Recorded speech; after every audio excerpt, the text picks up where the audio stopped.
city council? That was a accident. So you go that route. So you only had two volleyball. But They found the volleyball. how's the sound? It's not too bad. He's doing after if we want to hear it good. You want to put your stuff on. I was just curious. Yeah. Yeah. Yeah.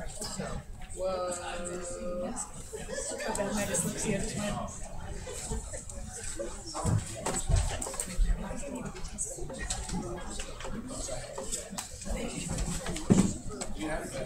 What is it, Heath?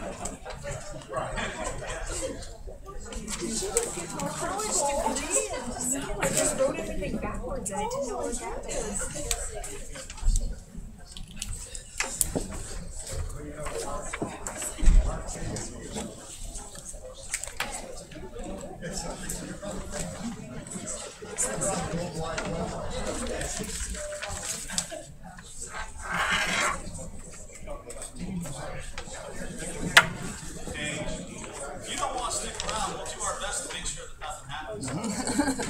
We'll stay for a couple minutes.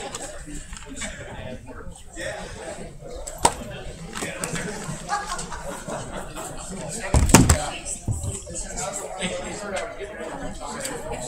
What's that? Yeah.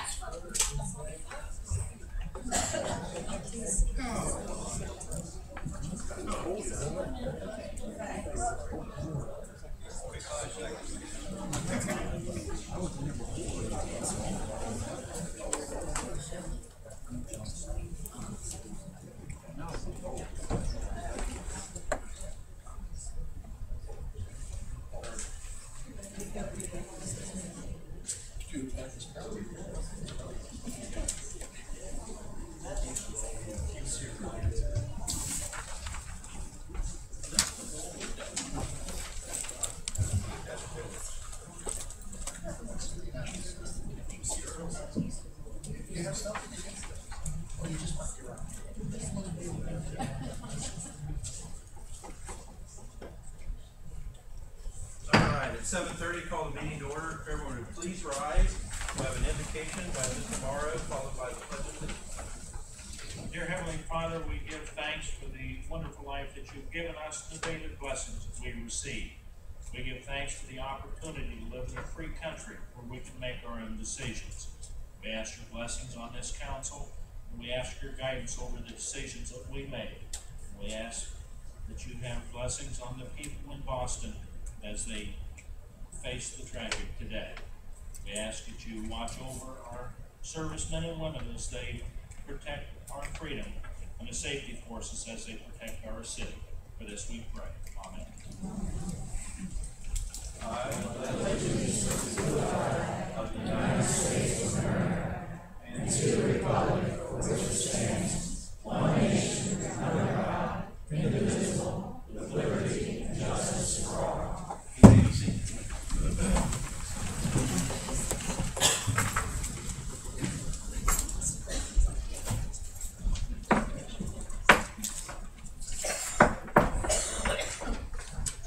Roll call. Bull, here. Grable. Here. Heffley. Here. Henry. Here. Johnson. Here.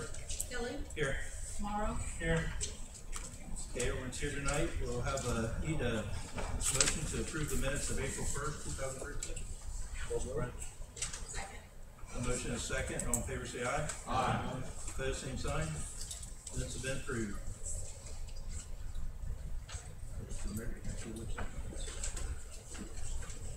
While we're waiting on the mayor to come back, our PA system wasn't working very well tonight. It doesn't work very well, so we have a temporary setup here tonight. So the microphone at the podium will work, hopefully.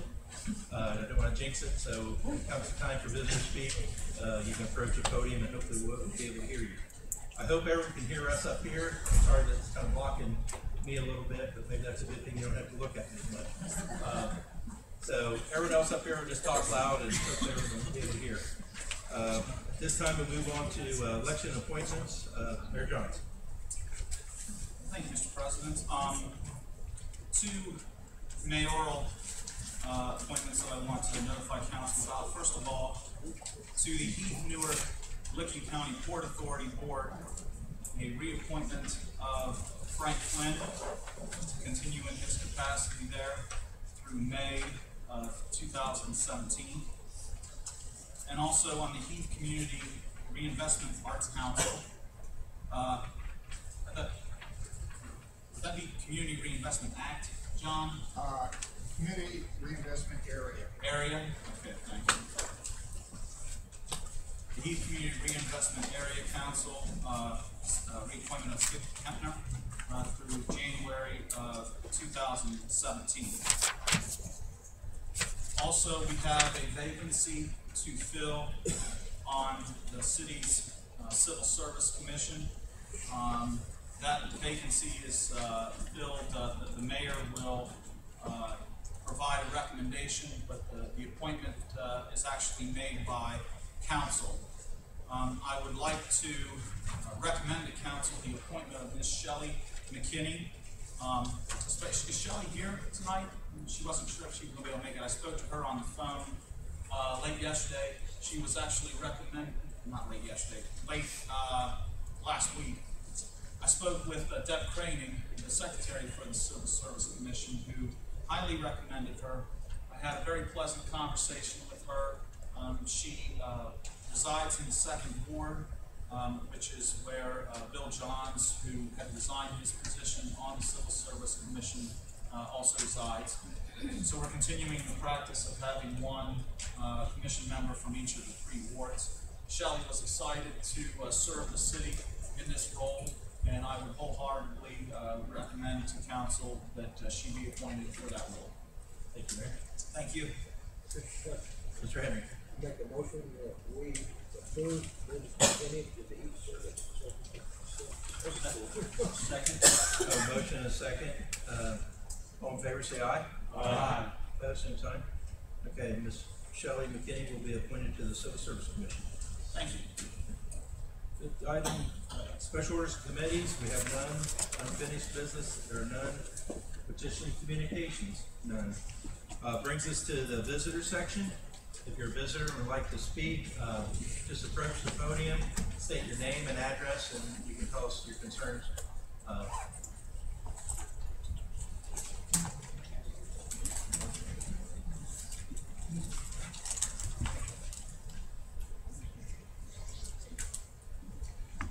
You say the mic is working? Yeah, I was going to say, when you first start speaking, you may have to adjust the volumes just a little bit. Actually, if you want to speak.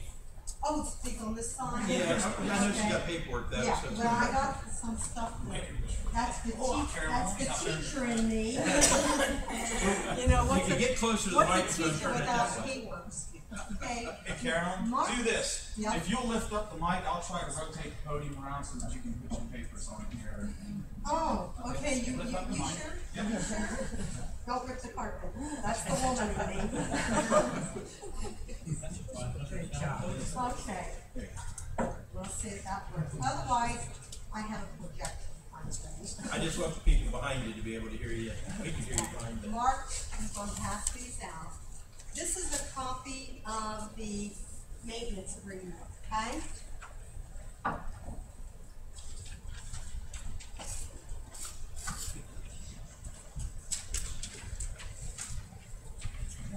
We get someone set up here.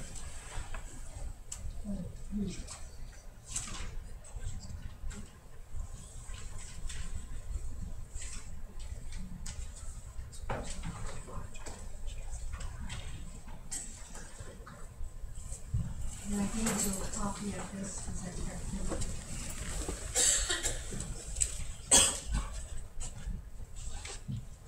Good evening, council and other board, members of the department, and the citizens of our community in Licking County.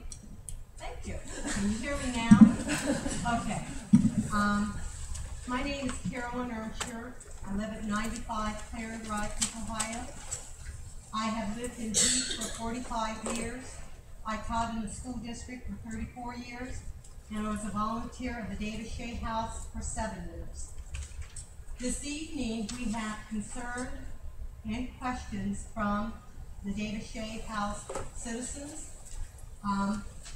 We have attended a meeting in January 17th.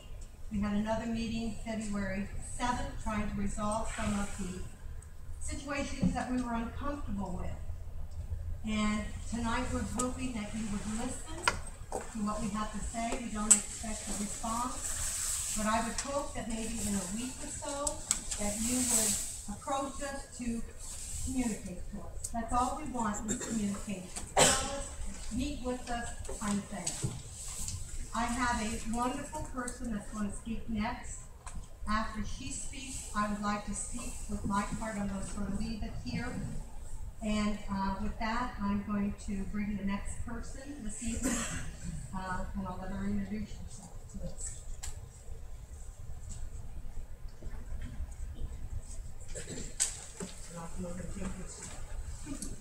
I'll take your seat temporarily. Okay, good. Good evening, ladies and gentlemen. Thank you for letting us bring the message to you tonight. My name is Nancy Smith. I live at 40 James Avenue. I'm a longtime resident who faithfully pays taxes to support our city. Some 50 years ago, I was elected as the only woman to serve on the Charter Commission for the Village of Heath. My children have been raised and educated in our city, and my lifetime investment to the city of Heath has always been done willingly and with no regrets. When the David Shea House was renovated in 2001, Mary Kelly asked me to attend the very first fundraising tea. I fell in love with the vision of the place and made a sizable financial investment to purchase the furnishings in the lobby and accompanying area on behalf of my parents. Later, I was asked to serve on the Heath Community Arts Council Board of Trustees as a board representative for the volunteers. For 12 years, I worked side by side with 80 to 90 volunteers as they labored to transform the David Shea House into a crown jewel for the city of Heath. We worked long hours, often late into the night. During these years, we learned how to become a family, to share our joys and our hurts, our disappointments, and to dream with each other. And together we went through births, graduations, weddings, sicknesses, death, but we always bounced back to leave the David Shea House forward. We learned one of the most important things to share with our patrons was the pride, warmth, and love that we had for the David Shea House. We were encouraged to look beyond ourselves, to give a little more, to understand what it meant to sacrifice and contribute when funds were short, and gain many more of life's lessons. But we also dreamed together. Even though we were not young, we worked hard to make our dreams come true. At one point, we came as a group to the Heath City Council to ask permission to expand the David Shea House because we couldn't accommodate the number of people and events, and you granted that to us. We got $1.25 million in state grants, held fundraisers, and completed a $1.5 million expansion with no debt. In 2009, we broke ground, and I purchased souvenir shovels to commemorate it. We stood on the south side of the David Shea House on a bright, beautiful morning, celebrated what we thought would be the beginning of an even brighter future for David Shea House. In September 2010, we celebrated the grand opening, the grand reopening of the David Shea House in the Camelot Room, named after the chandelier I purchased for the beautiful new addition. In June and July 2010, the volunteers worked hard to win one of the $250,000 National Pepsi Refresh Everything grants. The night that we were announced as a winner, over 35 volunteers crammed into Maine's parlor, celebrated their success, and Mayor Johns, who tried to join us, called with congratulations. The long hours begging for votes, going door to door, making telephone calls, getting businesses to support us, standing in the restaurants, asking people to vote off, to vote paid off in terms of a beautiful garden, a new veranda, lights, repairs to the old part of the house, and so much more. And throughout those years, the Heath Community Arts Council and administration served its purpose to be an extension of the City of Heath Parks Department, to be run, the Parks Department to run the Davis Shea House as a first-class cultural arts center, to protect its reputation and business practices, to safeguard its nonprofit status, and donated dollars and state funds invested to offer a place for volunteers to contribute, to provide Heath citizens with a good investment for the tax dollars they invest in its operation. Unfortunately, things have changed in the past 7 months, and Heath City Council should be alert to what is happening and safeguard its citizens' investment. As a Heath citizen and investor in the Davis Shea House, I'm very upset over the direction the current Davis Shea House administration and Arts Council is taking. In my opinion, the Davis Shea House no longer represents the city's motto, citizens with pride, because citizens have been escorted out, business partners have experienced problems or been shunned, and many of the volunteers, along with their friends, who have given so much, have left. There is a different atmosphere that is no longer warm and inviting. While on the Arts Council, I try to discuss concerns, but when a board member walks out on you when you're talking and sends a strong message that what you have to say and the investment you have made is not important. When the Arts Council voted at the March meeting to continue on its current course of action and City of Heath board members resigned, I was left alone to oppose the remaining board. Because of this, my lack of support for the moves the Arts Council is taking, my belief that the Davis Shea House is not moving forward in a positive direction, and the statement in the March 19th Advocate article that the opposition now gone, I resigned from the council. I can honestly tell Heath City Council that every effort has been made by volunteers and current city officials who serve on the Arts Council to encourage those left on the board to rethink the direction it's taking. The current Arts Council, some who served as a former city official, has lost focus and its purpose for existence, to act with and in the best interest of the city, a diversion spirit that leaves you outside unless you agree to engulf the place. I have always hoped in my latter years the Davis Shea House would be my place and of refuge, where I could share the story of this beautiful place with friends and family. Instead, I'm left hurt, disillusioned, and empty. We were always told the volunteers were the life and breath of the Davis Shea House, and if you removed that, the house was simply an empty shell. Unfortunately, I believe that is what it has become, no matter what the few who are determined it will succeed under its current direction. I thank you so much. I have made copies of the speech, and I would all like for you to take them home. Maybe you could review them. And I thank you again for your time.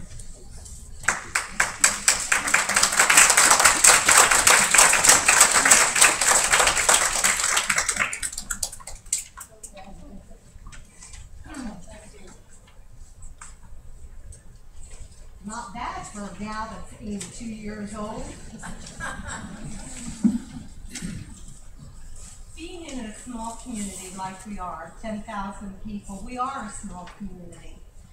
And maybe it's sort of naive on my part to think of us like a big family, but that's the way I look at this. I look at the board, the council that's sitting here, at some of your kids in school, maybe had you in school, and so on.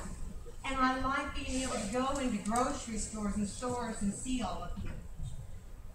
I did have an opportunity to talk out in the hall to Jill Ladrick, Carolyn Broyles, Angel King, and Lori Radeball. We have a possible solution to this that we want to meet in maybe a week and talk about it. I've been trying to encourage them to get the volunteers, the group, that maybe be sitting here together as a whole. And for some reason, we're having some discrepancy of trying to do that. And that's what I'm trying to move towards, is get this communication. I know that you, as city officers and servers, you understand that communication is the key to it. And sometimes we don't see eye to eye on things. That's okay. That's all right. But work it through. So what I'm going to do today is I'm going to address the management agreement, which everybody has a copy. I did get people over here, so if you want a copy, I think I have a few more, but I think all of you have one on this stuff. And then all of you have.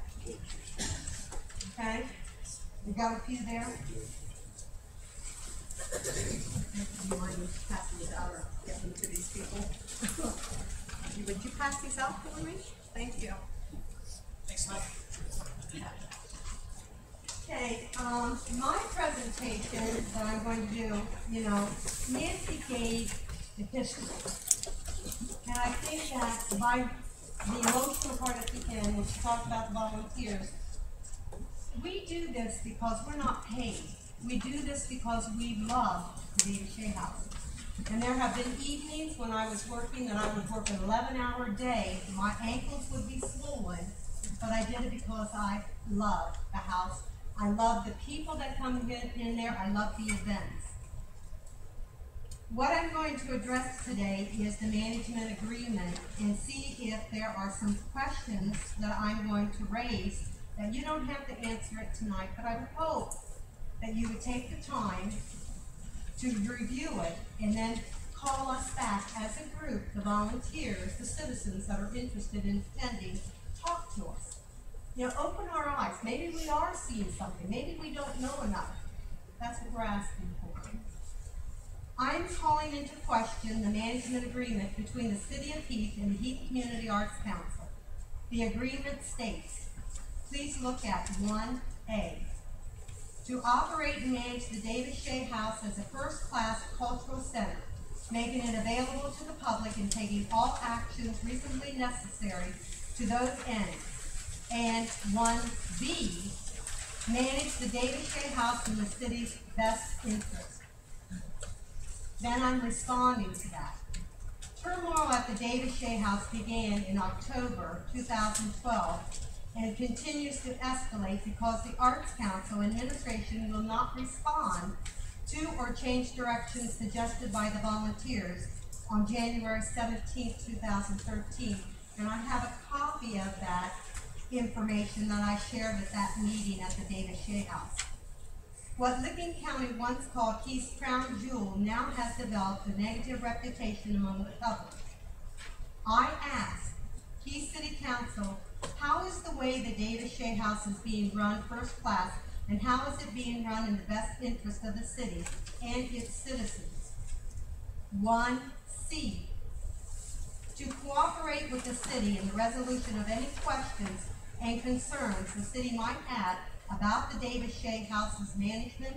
And 1D, coordinate the resolution of all issues with the city's employees and agents, and volunteers are agents. Volunteers tried to meet and talk with the Arts Council administration on January 17th, and a small group did it on February 7th, 2013, and as of today, there has been absolutely no response or effort to resolve anything. Instead, the Arts Council has dug in its heels with its own agenda at the sacrifice of the Heath citizens, government officials, and volunteers. My question is, since the Arts Council refuses to respond or resolve these issues with the volunteers, will Heath City Council move forward or withhold the management payment until the issues are resolved? 1E. To exercise the highest degree of professional skills and competence in the Davis Shea House management. My question is, how are problems with the vast majority of your volunteers escorting people out of the house, no longer inviting former business partners and performers to participate, intimidating volunteers, dismissing employees while legally in question, and refusing to provide requested financial documents before the city council meeting demonstrates the highest degree of professional skills and competence? Now that last part, I do have that budget, so we don't have to pay attention to that part. 2A, to oversee, coordinate a minimum of 4 co-sponsored City of Heath and Heath Community Arts Council community cultural events per year that significantly impact the community. The Christmas open house was down by at least 400 people. Because of unprofessional treatment, the wooden windows that were once graced the downstairs section during the Christmas has been removed by business people who have always made Christmas displays. The Retired Citizen Program is not a tourism event, but a long-standing event that dates back to the Heath City school days. Teas that were once filled and had waiting lists are now either canceled or have below 10, with part of the staff being included at some teas on company time. Friday lunches are being canceled to have few in attendance. A number of private events not catered by Creative Catering have been canceled this year. My question is, what programs are the Arts Council offering that really significantly impacts the community, helps with tourism by filling hotel beds, because that's where the bed tax comes in, and benefits local business people? 2A, to protect the City of Heath's real estate investment in the Davis Shea House buildings and grounds, and maintain a detailed current inventory of agency property both on site and at Heath City Hall. Now, I know that was addressed tonight, the inventory, and I have a copy of that too, thanks to Mayor John, and thanks to Jill Ladrick that she provided that to us. A true inventory takes around 1 month for the house and 1 month for the entire Christmas inventory. The management agreement says it must be current. In September 2012, very detailed inventory books for the house and the Christmas were given to the mayor. Have the inventories been completed as required, and who has validated them? I think that's what that question, but when I was talking to Jill out in the hallway, she said that they were going to work that out. And so, therefore, I think that this area has been attended to. I do ask this question, instead of unilateral decisions, since the inventory ultimately belongs, and I think that's a key thing, the inventory ultimately belongs to the city and the citizens of Heath. Shouldn't any liquidation consideration first be put in writing and approved by the Arts Council and ultimately approved by the City of Heath? Now, I talked to Mayor Johns today and he clarified that for me, and I have an understanding of it, but I suggested to him to, again, not just to me, but to the people that are back there, we need to communicate that to. 2, 3. To ensure the Heath Community Arts Council maintains its 501c3 status in 2.4, maintain official records and documents and ensure the Heath Community Arts Council and all contracts entered therein comply with all federal, state, and local regulations. Volunteers no longer handle the entire gift shop, so it is not a fundraiser, and that's where the gift shop was set up. It was supposed to be run by the volunteers as a fundraiser, but that status, I believe, I'm not sure, has been changed, and it is now, if it's not being run by the volunteers, it is now unrelated taxable income. Paid staff is involved more than volunteers in cultural and private events, so this becomes borderline unrelated income that is taxable. If the Arts Council is paying a creative catering employee to assist with Art Council events as the budget indicated in the middle of March, then according to the Ohio Attorney General, there is a conflict of interest. My question is, should the city's law director ensure the Arts Council is in compliance with federal, state, and local law before the management agreement is further executed? 2.5, to prepare and present accurate and detailed financial and operational reports to Heath City Council no less than semi-annual and annual to ensure the municipal excise lodging tax is used appropriately and effectively. The Arts Council is accountable to the City of Heath and its citizens for 95% of the Heath debt tax. And I believe in the budget, was that not like $99,000? Am I correct? For 2013, Yes. which was the receipts from 2012. And that is given at the beginning of the year in January? Sometime in the first quarter. Okay, in the first quarter. Okay, $30,000 for the management agreement, and I believe that comes from the City of Heath. No, Okay. I'm sorry. Okay, thank you.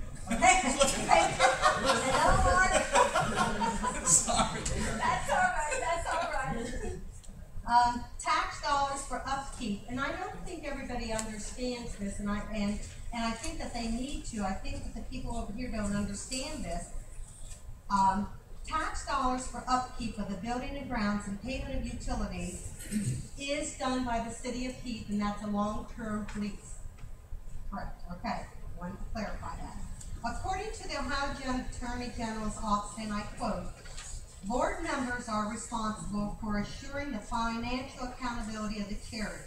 Charity means the David Shea House. Procedures should be established to keep the organization fiscally sound and ensure that it operates in a fiscally responsible manner. Trustees should oversee the executive director and determine that the charity, its purposes are fulfilled without waste. Preparation of a budget is important for providing clear directions for spending and translating program and management goals of the board into financial projections. The organization should be able to demonstrate the wise use of its funds, which I just said, all those funds. Accurate records of all income, expenditures, transactions, and activities must be maintained. Accurate minutes of the board's meetings should be taken in order to demonstrate board approval of certain expenditures and investments and to show that informed decisions were made with regard to these transactions. Question: the Arts Council has definite budget policies. Because public money is involved, is the Arts Council performing these duties to ensure the proper use of taxpayers' money, and who is overseeing this? Okay, coming to the conclusion now. There are obligations and consequences to serving as an Arts Council board member because the David Shea House has received state funds, city money, and private donations. There are rules and regulations as to preserving the facility and using wisely the money that has been cited. And the Arts Council must comply with successfully upholding them and the laws that govern the organizations. The Ohio Attorney General's office states there can be severe consequences to trustees for breaches of fiduciary duty. Trustees must be held individually responsible to charities for breaches of fiduciary standards. The issues at hand are now much deeper than volunteers. The David Shea House belongs to the City of Heath and its citizens. The Arts Council only serves to represent the city, not act independent of it. When current city officials and Heath citizens take opposition to the way the facility is being operated, it is time for someone to listen and to correct the downward course David Shea House seems to be on. Not to act on their own agenda or premise stated in the March 19, 2013 New York Advocate, and I quote, and this is what it looked like. I did give a copy. This was in March 19th. And it states, former Mayor Dan Duff an Arts Council board member who voted to keep Ladrick, said the director's opponents never had the votes, and the resignations further reduced the opposition. The 10-member board is now reduced to 6 members, determined to continue with their agenda in their course of action. But contrary to former Mayor Duff's statement in the article quoted, it is not a dead issue. The citizens of Heath who pay taxes and numerous volunteers who gave so much and helped to make the David Shea House what it is today have rights, and we will continue to fight for them. Thank you. Okay.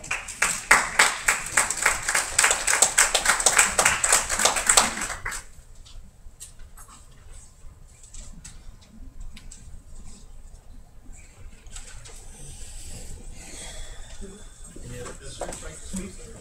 Yes. Anybody else that wants to speak can go up. Okay.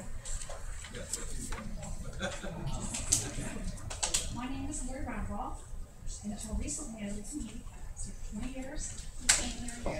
You might have to get in closer, that's why I had it turned around before you could see. I lived in Heath for 20 years, recently moved to Columbus, and I can tell you there's no comparison. Go ahead and take it out of the thing. Just you can pull it toward the air.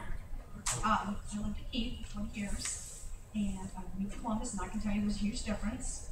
This is a small town feeling, and the mayor hates that, but people love each other. I mean, the volunteers all do love each other, and this is dividing us, and it hurts. I'd like to say that things are running pretty well. I had a wonderful group of retired citizens where the city honored, or Arts Council honored, the retired citizens in Heath. Everyone had a great time. It was hilarious. We had a great band, laughs, hugs. It was wonderful.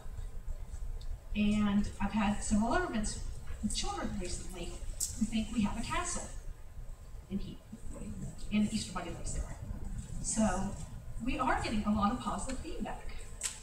When I grocery shop, I get a lot of compliments on events that we've had. I get questions about these international date nights, which I think is a wonderful way to introduce culture. I know I've learned a lot by researching.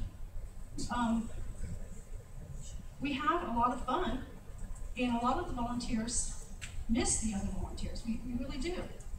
And we would like everyone to come back, give Jill a chance. When she came in around Christmas. And that is the worst time to be busy. I mean, we had 4 or 5 events some days. Mary Kelly had booked us a full season. The house was wonderful. The whole house decorated. She ended up doing a lot of decorating herself. But, you know, it's a hard time to come into a job. Jill is upstairs a lot because she needs to do the marketing, you know, bills and other things you guys do. I'm lucky I stay down in the kitchen and cook. I do help out a lot of administrative things, and I get paid those hours. I also stay late, volunteer just as many hours as I work. I commute from Columbus. I make less than the guy at McDonald's on the street in Columbus. We'll never ask for a raise because we are a nonprofit. We'll never ask to go to 40 hours. I will be paid my part-time. I will stay, and I have dedicated my life. I told Champ that someday I want to run the place. I told Jill she has 19 years to teach me. And it might take that long because it's not an easy job. I want this place to succeed. I see it succeeding. I see the smiles. I see the groups. We came back from Christmas on the 2nd. We had an event that day where a lady brought all of her family in. They own the Christmas tree farm, the Walsh Christmas tree farm. The only time she had to be with her grandkids. They didn't want to leave. Teenage grandkids going off to college did not want to leave. They loved what they saw. We are succeeding. We're bringing buses from Columbus, Griswold Center. Several of the retirement places are coming out here. They're going to find their keepers. They see our Hobby Lobby, and they're done to go over Hobby Lobby. I would too. I mean, we have a lot of interesting stores. But we really need to stop the bickering. about putting Heath Looking's ad in the paper. And we are a wonderful city. My granddaughter's being raised here, and I am so happy that she'll get to have the same childhood as my kids. You still can walk the streets in Heath and feel safe. I did for years, my kids did. They will walk up from Aldine Drive to Taco Bell. Don't think twice, because we have good police, good fire, friendly neighbors. They know if they need something, they can go any house. And it's just a shame that we're being torn apart because no one's given a person a chance. Her advertising, you can tell Monday morning that something's been in the paper because that phone rings off the hook. We have a 9 o'clock meeting, which is probably not the smartest thing. Angel time to take reservations right in the middle of our 9 o'clock meeting. The dispatch, we've gotten, I know 3 that I've talked to of the dispatch on a Monday morning. Everything seems to be that they're happy. Our customers are happy. We are down volunteers and it hurts. It hurts not seeing them. And I hope all the turmoil can just stop and we all can get back to making people happy. Because that's what the house is for. When the house was built by, the Davis family, it was to make their family happy. And now it's to make the community happy. And I think we are. I know Mark was there, and Doug. Who else was that? They were retired citizens. The people really did have a good time. And I think it's okay once in a while with cultural arts to honor the citizens of Heath. Because without them, we wouldn't have the city of Heath. Because they settled this area. So I hope you guys just take into consideration there are a lot of happy customers, and we all just want everything to be back to normal, which is everybody volunteering to do. Can I ask Cory a question while she's up there? Sure. Could you tell me how many buses have been in Heath lately? It's been the Shea House, because we've got people that's been up there and they haven't seen a single bus. I'm just curious. I don't think we had any for 2012 yet. 13. We've had like a little bus from the retirement center, I believe, brings them over. But we have bus tours on the county. But nobody travels in Ohio. Well, I know when I was working up there, we did get buses. We do have some on the agenda.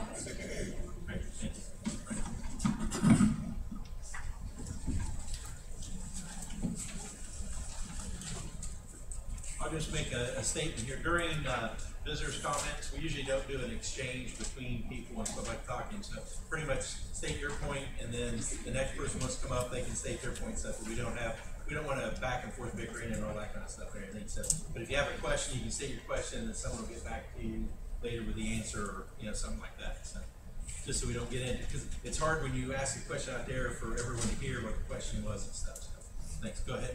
My name's Mary Arrington. I live on Sample Street in Heath. And I'm very concerned over the Davis Shea House. I volunteered there for quite some time.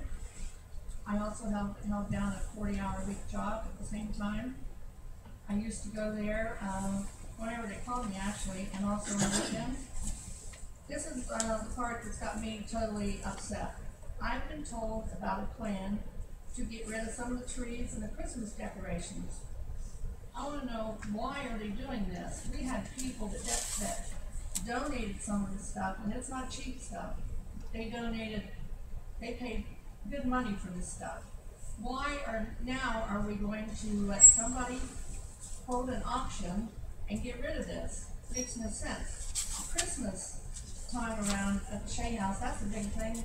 It always was the biggest thing the Shea House had. We had people from all around the community that came in. I worked in the tent where we had the cider and the donuts. Kids would come in there and, we'd wait on them. You'd see people from every year, they keep coming back.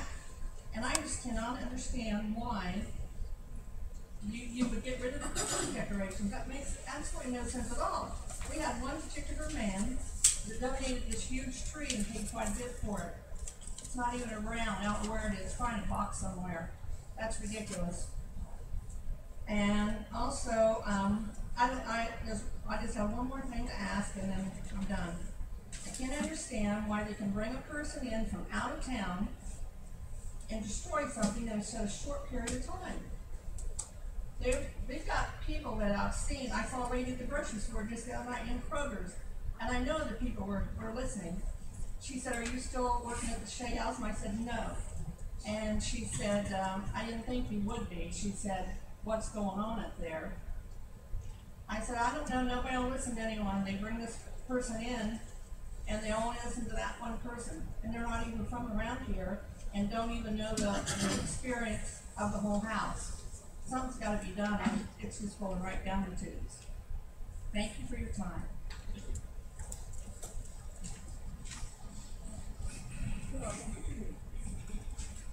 I'm a little slow. And it's not because I'm older. I'm Mary Kelly. I live at 207 Claren Drive, and rather Tim likes it or not, I'm a distant cousin. Anyhow, this, I Mary, go just ahead and pull have, that out if you want to. It's easy for us to- can you hear me? Yes, you can pull it out of the holder if you want to. Well, I'm not gonna say that much. I just have one thing. I'm sorry for making that assumption. My main reason for being here tonight is to show the lack of communication between the Davis Shea House Board, the director, and myself. I think I gave all the council members a letter tonight, and the date on this letter, I sent it to Clark Shea to share with the board and with the director. It was March 22nd. I have asked 3 times for the stuff that I have quoted in this letter, and today, April 15th, I have had no communication from the director or any of the board members at all. And I think that's pretty sad. I've been at that house since before the house was even there. And the house, excuse me, is my main concern. Rather I work there or I volunteer. Thank you. And thank everybody for coming tonight.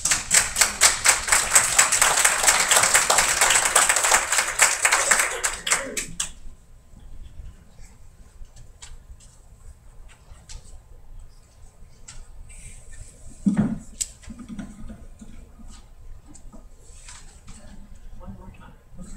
I'm Joan Wingford. I live at 19 Cynthia Street, Heath, Ohio. Kind of pointed toward you a little bit. No, toward you. Yeah, that way. My husband is Bob Wingford. We have volunteered at the Davis Shea House for 11 years.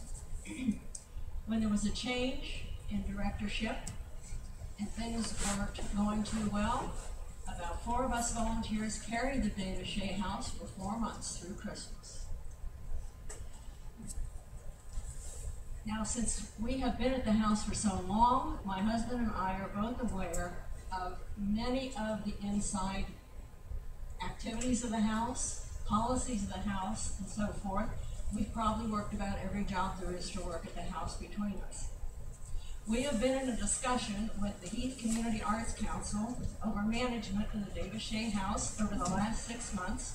We have made them aware of numerous house policies that have been ignored by the current director. No annual audit has been done, and no one has asked any proof of any of the figures and so forth at this point. Expenditures were made without question. Plans were made to do construction to the veranda of the house, defacing it and destroying the integrity of the house. If my husband and I hadn't resigned at the point that we did in March and made the council president aware, it would have been carried out. No one had gotten any consent for it from city council. We knew nothing about it. Plans to sell some of the Davis Shea property were made without anyone's consent, and this refers to the Christmas trees and so forth that the other ladies have mentioned. Lori talked about wonderful Christmas at the house. If that's true, why are they getting rid of Christmas trees? Various other policies have been ignored, apparently by everyone. Now, my main concern, and some of you have gotten a copy of the 2013 house inventory, and my concern in this is that years ago, my husband and I, for several years, did the house inventory, and that means you count every spoon, every knife, every fork, every teacup. It took us about 3 weeks, the 2 of us. It was done on an annual basis.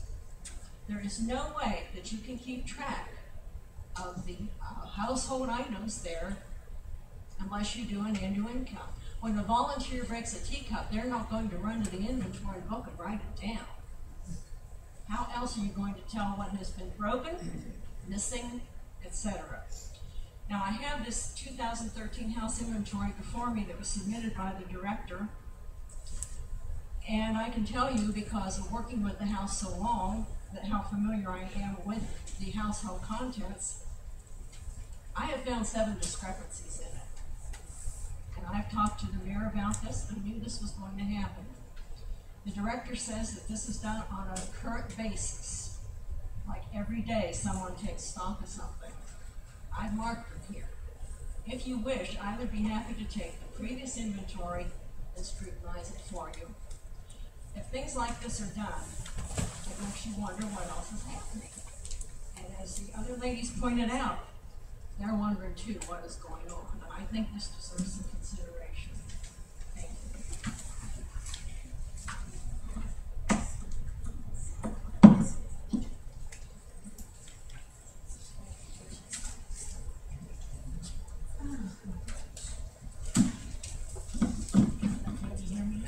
You're real close, otherwise pull it out. Okay, thank you for meeting with us. I'm Kay McArthur at 24 Swingford Drive, Heath. I have a few concerns. First concern is I was looking at her report back there, and they said that they paid Misty $824.96. What does Misty do that she gets paid? That's one of the questions I want to know. Also, I'd like to have a list of the current volunteers, and this is public, and I am a taxpayer, and I am curious about the list of the current volunteers. We would like to have a list of that also. Now, back in, I believe it was November, after we had went to a awards thing for being volunteers, I was real upset because everybody was gossiping all the time. So I prayed about it, talked to my husband about it, and I decided to go talk to Jill about what was going on, and that if we just all got together, all of us, and had a meeting, maybe we could work things out, because I told her communication is one of the most important things.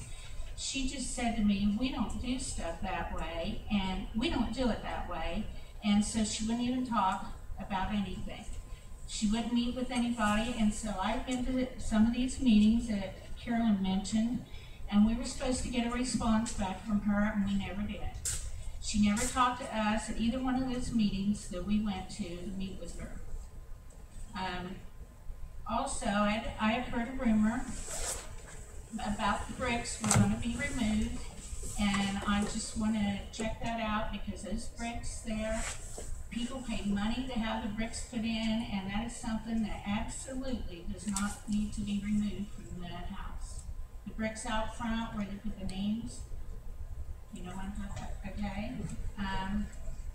Lori mentioned that Jill started back right around Christmas time, when she actually started in September, so I wanted to make a note of that, because Lori said it was right around Christmas.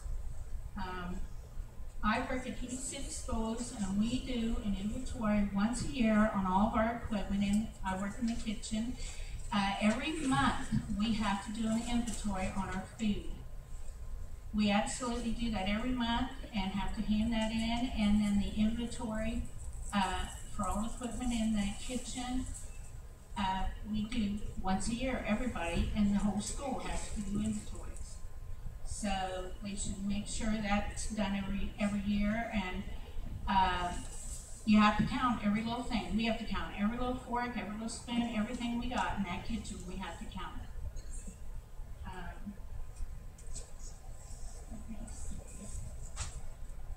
Okay, that's all. Thank you.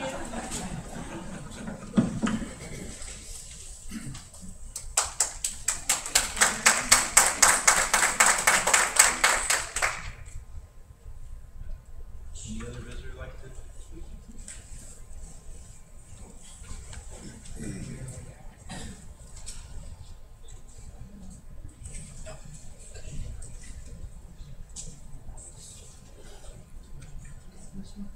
Yes.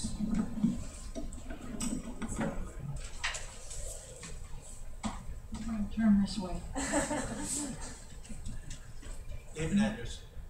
Beg pardon? Please. My name is Phyllis Weaver. I live at 216 Field Point Road in Heath. We moved in 1996. I am a former Granville snob. As I have said to some of the people this evening, I belong to many things in Granville. I still go to church there. I still have friends there. I am absolutely shaking to the core. I have never been involved in such a thing as we're involved in right now. Who is to blame? Who is not to blame? Who is to do this or who is to do that? What did you hear? What did I hear? What did you perceive? What did I perceive? I don't know. I am hurt. And there are some people sitting right in front of me that have hurt me terribly. And I know a lot of you have been hurt also. Okay, Phyllis, this is history. if you could, like, address us, 'cause you're supposed to speak, No, I mean, as visitor. I know, but I need to address these people. I think they can hear it. We can hear. But no, it's me. I mean, I'm just saying in this meeting, your visitor, you're speaking to council and the mayor and everything, and they can Do hear you all wish to see my face? Excuse me, you're going to have to see the bad side.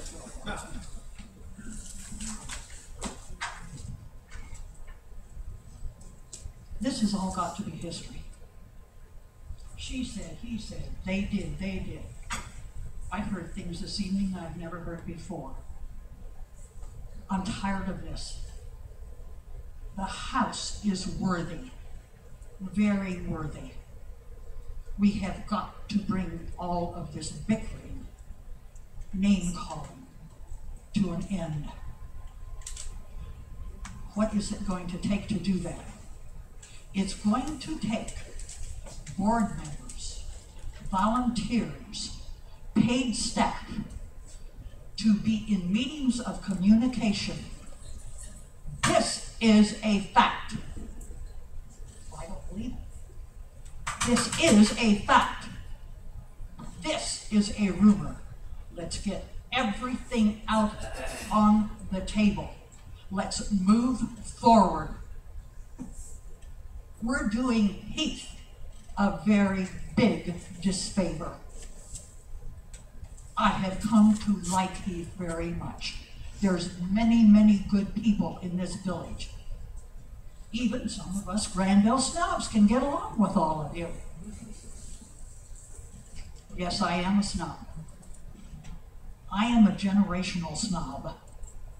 What is a generational snob? I was born in 1932. How do you suppose I like things that are happening in Heath, Ohio, or the world? I don't.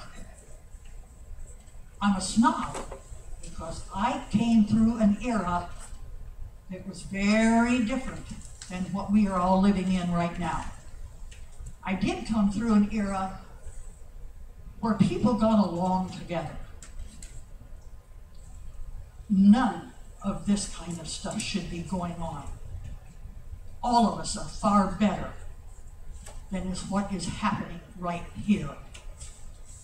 And I am making a plea with whoever is in charge, whoever is volunteering, whoever has been let go, whoever has a bitch.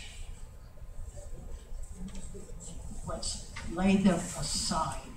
Let's move on. Heath deserves better than what we're giving it. I'm sorry if I have offended anybody, but I feel so strongly about this. Joan said something about 4 people helping. Guess who, besides she and her husband, were the other 2? Myself and Pat Lodigiani. And it darn near killed me because there was nobody there to do it. And it had to be done. We had a commitment to Heath, and it had to be fulfilled. I have spoken with people this evening. Well, I know, but I just couldn't do it. As I said, I'm a generational snob. I came through a period in time that when I made a commitment, I fulfill it. I don't have to agree with everything that's going on. I don't have to like everything that's going on. But I am committed to making that house something very, very special for this county and very special for Heath, Ohio. I thank all of you, and if I made any of you mad, good.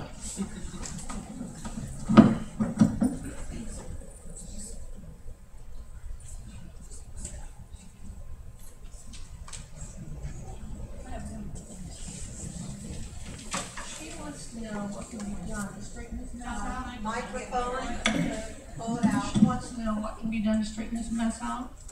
In the first place, when they went and picked a new director, they didn't get somebody that was qualified. She's not friendly. She does not talk to people. We've had 2 meetings with that woman, and she never opened her mouth once, not a smile, no nothing. She didn't, and we've had people out in the public who'll say they want to talk to her. She does not say hi to them. She don't come down and greet them. You cannot have a place like that for the public and have somebody stand there like some sourpuss. You don't even talk to no one. One day there was a time when she was in her office. The people wanted the new director to come down to see her. She wouldn't do it. You think that place is going to last with a woman like that in charge? I don't give a darn whether they like her or they don't like her. I personally can't stand her.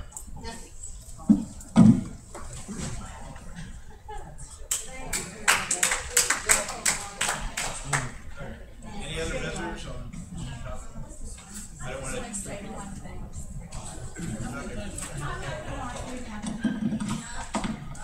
The only thing I want to say, Patty and I both, Patty's from Granville, and I went to Granville, and we are not snobs. And so I don't know where she's got that title, the Greenville snobs, but we're not. And the only thing we want here is communication. Jill does not communicate with anybody. We've tried talking to her. She just is not a people person. She's not friendly. Have you ever gone to a meeting and the person you went to the meeting about doesn't say one word, doesn't stand up for herself, doesn't say one word to you the whole meeting? We went to 2 meetings that way. And I just think you guys ought to really think about it. That's all I'm saying. Thank you. All right. This is getting out of hand. Yeah. This No, is I'm not, I'll make a this is motion not that we where stop. we're I'm going not next. doing anything. All I'm doing It's is. totally out of hand. I'm gonna just conclude, Jack. I think that's okay. Are we gonna get through this? I'm not gonna say anything more other than, okay? Go ahead. I thank you for so much for doing this. We came because we were frustrated. We didn't know what to do. It would be like you being in a situation where no one would communicate. As I said at the beginning, I was out talking with Jill Ladry and Carolyn Royal and Angel and Lori. It's been very difficult. We tried to do it in a professional manner. We did not want to do the bickering. We really don't. These are your citizens in Heath. That's what mostly came up here and talked about, I think, was everybody in Heath. All we're asking for you to do is consider some of the things that were said. I asked you at the beginning to listen, okay? I would just like you to spend some time with us and somehow talking to the Heath Arts Committee Council and yourself and meet with us. You know, we want a solution. We want to get back to the house. We love the house. It's just some things that have happened that we need resolved. And I think that's one of the things that is here, resolution. I thank you so much, and we thank you. Okay? Thank you. Is it okay if you leave them? Yeah. Okay. Thank you. Thank you. Yeah, seeing no other visitors, we'll move on to committee reports, which you're welcome to stay and listen to, or you can leave. I will say one thing, I let people talk longer than normal, because normally we have 2 people in this room watching us, and one of them's still here, and a couple of media people, and the other person's come through the doorway. So I let people speak longer, because normally you don't have too much visitors, and I didn't want to cut off, want to hear everything you had to say, and stuff, so. I'm sorry to the council members that this meeting's running a lot longer than normal, but it's the average out, how quick some of the meetings have been, it kind of averages out. So I apologize for letting some people speak longer than I probably should have. So if anyone in the audience would like to leave, now is your chance to get up and leave and move on. Committee reports, finance and budget, Mr. Craig. Thank you, Mr. President. Finance Committee met this evening. 4 legislative requests. First item, appropriate $1,262,000 for water plant upgrade. That's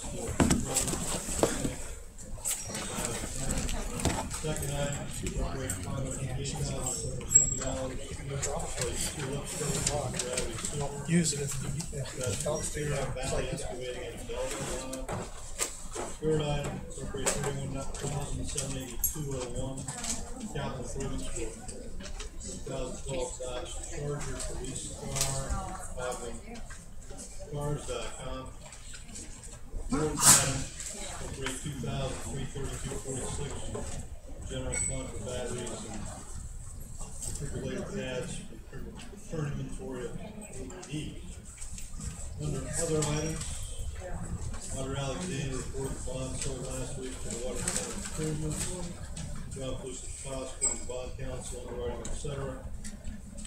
Equated to a rate of 2.296 for 10 years. That money will be available in 2 days in 2017.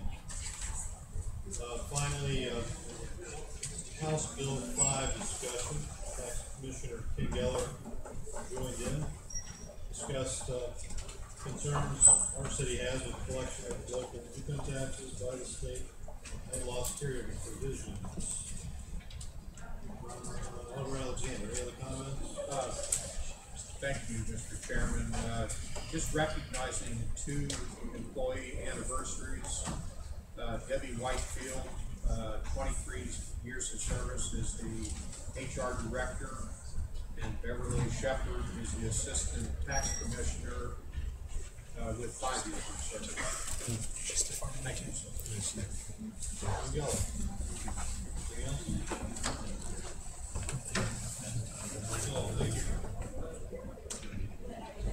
Thank you, Mr. Cable. Public Services, Mr. Morrow. Thank you, Mr. President. Next meeting, public service will be next Monday at 5:30 to 10. Anything, John Geller? Nothing to add. Thank you. Thank you, Mr. Morrow. Public Safety, Mr. Johnson. Thank you, Mr. President. Public Safety Day on April 8th at 5:30 p.m. We began with March statistics, calls for service for 1,338, pitch reports 129, arrests 37, accidents 33, and citations 81. Overtime usage for March 2013 was $7,842. We had a guest speaker that evening. Her name was Lori Carlson from the Humane Society.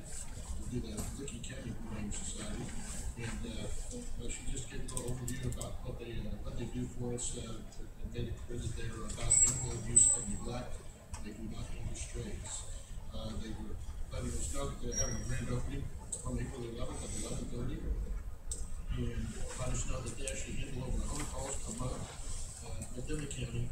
And in Heath, they actually in 2012 investigated 26 cases and confiscated 11 animals. One of the reasons that they came is that the Ohio Administrative Code requires that municipalities pay a minimum of $5 a month for that service. We as a city have not been doing that, and again, that was a minimum. So what they did is they came in to ask if we would pay $180.33 a month. This would be $123 towards the cost of the humane agent, and another $58 towards the general operation cost. Under legislative request, there was a request to redirect city auction proceeds for bicycles and vehicle contents, which are currently the DARE and the current percentage of proceeds directed to the Parks Department to go to the law enforcement trust fund. The second request was a request to appropriate $31,782.01 to replace car number 7. That was totaled in a recent vehicle crash. The third request was to appropriate $2,332.46 from the general fund to purchase defibrillator pads and batteries for the AEDs. Those parts had expired. Then we moved on to fire, under March statistics. The fire runs, there were a total of 32. EMS runs were at 156. Gave us under transports, there were 87. There were no legislative requests. The monthly expense report showed that the wages total were at $64,694.02, with a March overtime total of $15,089 in those. Under equipment, Medic 9 needs the kingpins and new tires and sirens kit. Also in equipment, the backflow detectors have been tested and passed at the fire station. The third item under equipment was that the command truck has a bad rear axle and Jay's is looking into replacing the used replacement for it. There was nothing under personnel. Under training, the fire training was canceled for Swick, Boston, and McCord. They were all canceled due to a lack of attendance. Refunds have been received for that training, so they will be going there. Under old business, we're still working on the MS software, and Chief Huggins is still waiting about the grant award that we should be receiving. There was no new business.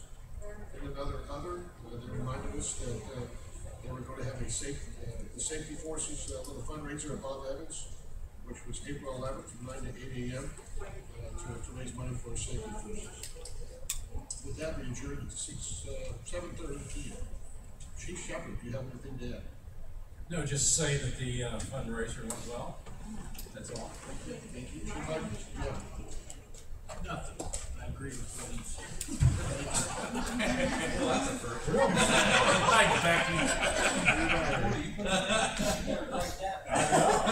So I hated to admit that.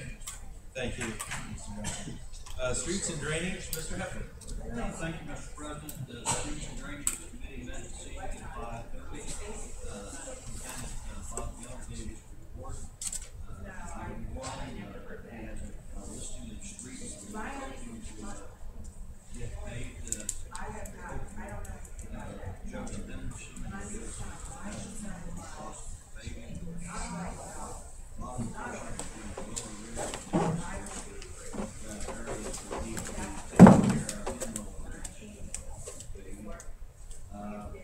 second item was the Bureau of Natural Work, the back entrance to Burback Park. And then the full spot, do a good job on that. And they also did some repair to the Linville Road, Old Linville Road intersection on that curve right there that's breaking away. And they did a real good job of repairing that. Work is starting on 30th Street. There's some preliminary work being done, and Mr. Kelly said we may start at the end of this week. The mayor noted that the city on the city's website there's a construction icon that we will try to keep updated with what's happening on the street project. Councilman Morrow said that they should understand that there are 3 streets that are landlocked in that area. Hopefully they will give sufficient notice that we can get in on that. Nothing else, we adjourn at 5:39 p.m. Bob, anything you'd like to add? Nothing, thank you. That's all, Mr. President. Thank you. Community Development and Zoning, Mr. Henry. Community Development and Zoning will meet again at 5:30 p.m. on 6 May 2013. Mr. Brown, do you have anything? No, I have nothing. Thank you. Thank you. Parks and Recreation and Davis Shea. Mrs. Cole. Thank you, Mr. President. Parks, Recreation, and Davis Shea met this evening at 5:39. The first item on our agenda was the cleaning of the pool and landscaping. Bob reported that it's that time of year to get the pool ready to landscape and everything done in that way. They hired a part-time person for this, and opening day will be June 1st. agenda was an update on pool staff applications. They're in the process of staffing. Ann Clippinger and Rhonda White are reviewing the current applications. They feel they have enough applications to fill all the positions, and they will then be ordering apparel for those staff members. Third item on the agenda was the Davis Shea House report. We had Executive Director Jill Ann Ladred here to provide a report to council. She covered past and future events, provided calendars for those, and also provided detailed financial reports covering the first quarter of 2013, as well as 2013 budget and expenses, 2013 versus 2012 expenses, expense comparisons from 2010 to 2012, income comparisons for the same time period, 2013 first quarter event information. He reported that profits were up compared to the first quarter of 2012. Deposits by category, 2013 financial report checking account, and a house inventory. There were several questions from visitors regarding the inventory, the method that the inventory was conducted, and the timing of that. And that was deferred to the Arts Council, and the Arts Council President, Art Shea, was here and reported that they were satisfied with the method of the inventory. There had not been a set time for that. And that's all. Thank you, Mr. President. Thank you. Did you have any back on? I don't have anything to add. Planning Commission, Mr. Kramer. Planning Commission will meet Thursday, April 25th at 7 p.m. Mr. Roth, anything? No, thank you. Mayor Johns? Thanks. Thank you. Thanks. Brings us to introduction of ordinances. Ordinance 29, 2013. Ordinance 29, 2013, an ordinance authorizing the appropriation of $1,262,000 within the Board Capital Improvement Fund, $1,227,000 for Kirk Brothers Company, Inc., 11942 West US 24 Alveda, Ohio, constructing the third wire installing these high service pump at the water treatment plant according to bids received, and $35,000. Motion to waive the second reading of ordinance 29, 2013. Second. I have a motion and a second to waive. Roll call. Cole? Yes. Craig? Yes. Heffernan? Yes. Henry? Yes. Johnson? Yes. Kelly? Yes. Morrow? Yes. Motion to waive has been approved. Mr. President, Mr. Burrow, I'd like to make a motion to adopt ordinance number 29, 2013. Second. I have a motion and a second to adopt ordinance 29, 2013. Any questions or comments? Roll call. Cole? Yes. Craig? Yes. Heffernan? Yes. Henry? Yes. Johnson? Yes. Kelly? Yes. Morrow? Yes. Ordinance 29, 2013 has been adopted. Ordinance 30, 2013. Ordinance 30, 2013, an ordinance authorizing the appropriation of $558,760 within the wastewater replacement fund, authorizing and directing the mayor to enter into an agreement with Turner Valley Excavating, Inc., Post Office Box 325, Belleville, Ohio, to replace 2 lift stations with gravity sewers according to bids received. Mr. President, Mr. Morrow. I'd like to make a motion to waive the second reading of ordinance number 30, 2013. Second. A motion to waive. Roll call. Cole? Yes. Craig? Yes. Heffernan? Yes. Henry? Yes. Johnson? Yes. Kelly? Yes. Morrow? Yes. Motion has been approved. Mr. President, Mr. Morrow. make a motion to adopt ordinance number 30, 2013. Second. A motion and a second. Any questions or comments? Discussion? Seeing none? Roll call. Cole? Yes. Craig? Yes. Heffernan? Yes. Henry? Yes. Johnson? Yes. Kelly? Yes. Morrow? Yes. Ordinance 30, 2013 has been adopted. Ordinance 31, 2013.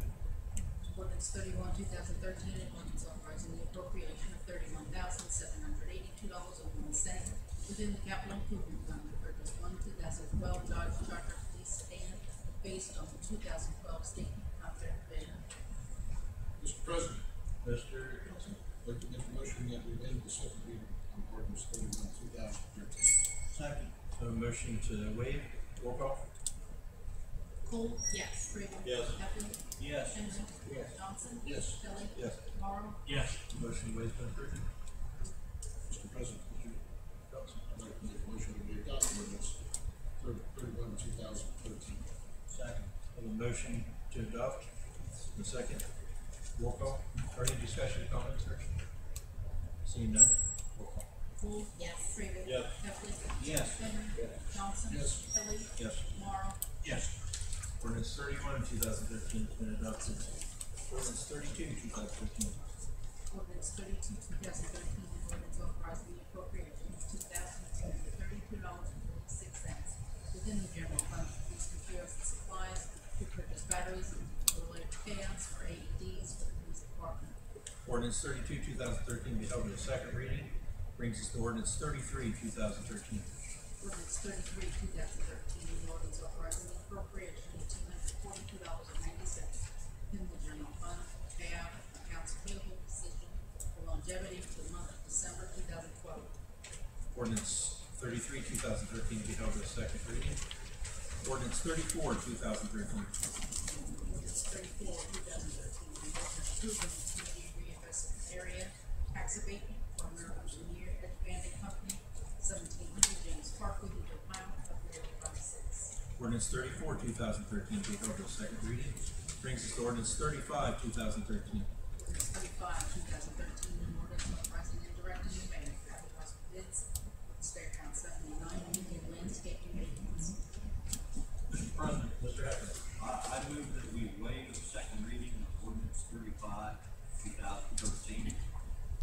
Second. Have a motion and second to waive, roll call. Poole? Yes. Fraser? Yes. Heffley? Yes. Henry? Yes. Johnson? Yes. Kelly? Yes. Tomorrow? Yes. Motion to waive has been approved. Mr. President, Mr. Heffernan. I move that we adopt ordinance 35/2013. Second. Have a motion and a second, any comments or discussion? Seeing none, roll call. Poole? Yes. Fraser? Yes. Heffley? Yes. Henry? Johnson? Yes. Kelly? Yes. Tomorrow? Yes. Ordinance 35/2013 has been adopted. Ordinance 36/2013. Ordinance 36/2013, is approving the CMP application for Mel Miller, parcel 080-3341-3800.000. Ordinance 36/2013 be held as second reading. Ordinance 37/2013. Ordinance 37/2013, an ordinance to amend section 145.01 of the codified ordinance of the city of Heath, Ohio, related to zoning certificates and fees. Ordinance 37/2013 be held as second reading. Ordinance 38/2013. Ordinance 38/2013, an ordinance to amend section 145.02 of the codified ordinance of the city of Heath, related to zoning fees. Ordinance 38 to be held as second reading. Ordinance 39/2013. An ordinance to amend section 1111.03 of the codified ordinance of the city of Heath, Ohio, related to fees for subdividers. Ordinance 39/2013 be held as second reading. There are no ordinances on the second reading, brings us to resolutions on the first reading, resolution 2013-2. Resolution 2013-2, a resolution strongly opposing the passage of House Bill 5 and 438 Ohio General Assembly, which proposes uniformity measures for municipal income tax, former unfunded mandates, and substantial loss of revenue to municipalities, while creating new burdens, barriers, and bureaucracy, and declaring an emergency. Resolution 2013-2 be held as second reading. There are no resolutions on second reading, brings us to reports of city officials. Mayor Jones. Thank you, Mr. President, folks.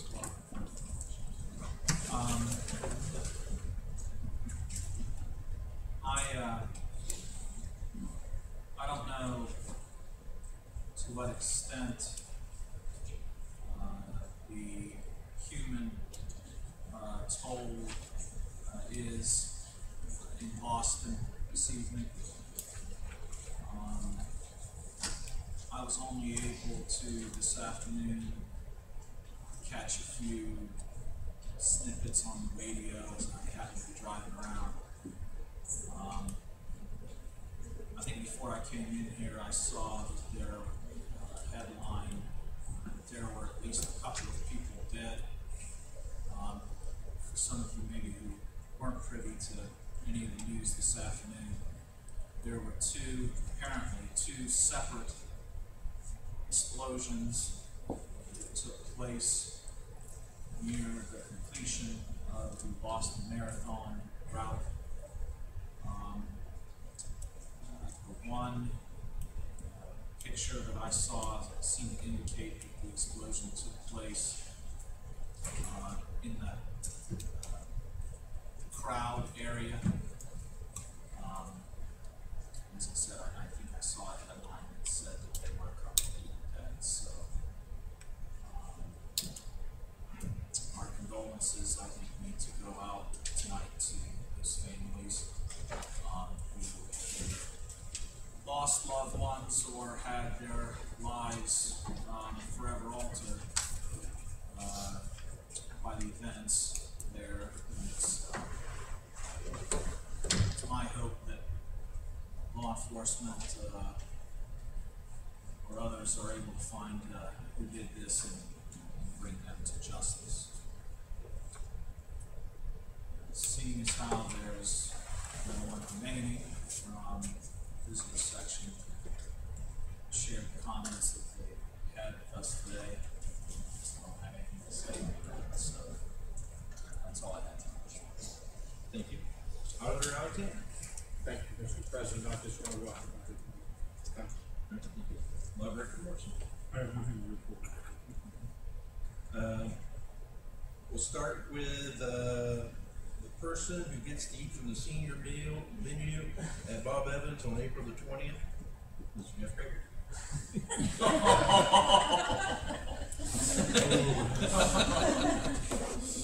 Double nickel. They're gonna carve you again. I'll give him a hug.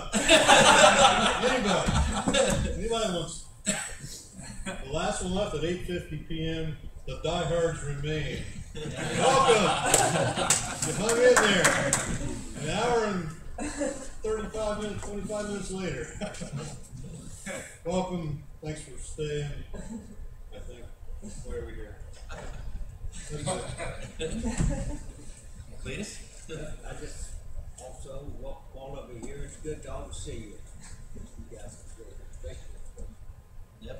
Thank you, Mr. President. I also just want to welcome everybody to thank Becky for coordinating the Bob Evans, as we mentioned Bob Evans. Shame you couldn't get a discount this week, but I did see lots of familiar faces, so definitely it was successful.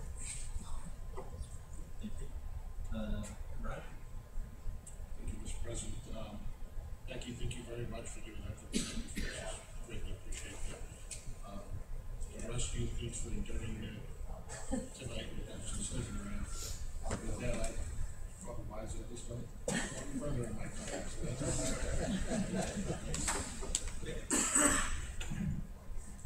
Oh, I've pretty much already said it. Thank you. All right. Doug? I'd just like to say, Nick, thanks for hanging in there the same way. The members of the press, thank you for hanging in here.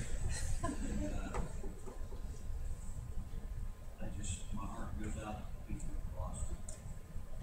Keep them in first. That's all I have. Lynn, anything? We'll start down below with John Geller. All right. Nothing yet. Tim Geller?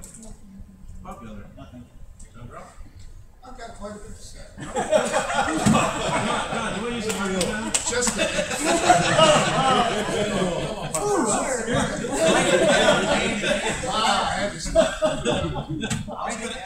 was gonna do an immediate evaluation of any department head that had a lot to say.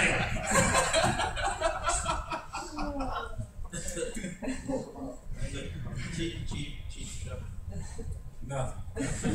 Chief Huggins, do you agree with that? You agreed with it last time, but it's not maybe it's just one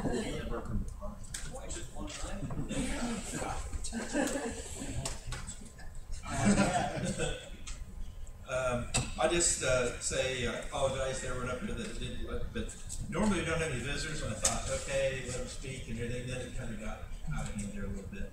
I should have chopped it off a little sooner than that, but it worked out all right, I think. And then the other thing I wanted to bring up is a youth in government. I don't think we have a speaker yet that I know of. Does anyone have an idea for who? I'm not aware of one either. So put your thinking caps on or whatever, because we need to come up with somebody for that, and that's coming around pretty quick. So think of that if anyone knows anyone that'd be a good speaker. With that, any new business? None. Reading of bids? Yes, sir, I do have a bid to read, but before I do, I'd like to ask the utility director a question. USALCO, were they the aluminum sulfate or chloride? Yes, aluminum sulfate. So Sal Chemical is the chlorine, right? That's correct. Mr. President, we had the materials and supplies for the street department. Shelley was the low bidder. The chemicals at the wastewater and water plants, aluminum sulfate was USALCO, low bidder. Sal Chemical for liquid chlorine, and Greer Industries for lime. At the water treatment plant improvements, the bid on that improvement project, Kirk Brothers, and there's, you guys acted on that this evening. And for the removal of the Fox Run and Scioto Drive lift stations, Terra Valley Excavating was the low bidder on that. Thank you, Mr. President. Thank you. No miscellaneous? Adjournment? Motion for adjournment. Second. All in favor, say aye. Aye. Right here. Maybe before 9 o'clock. Hey.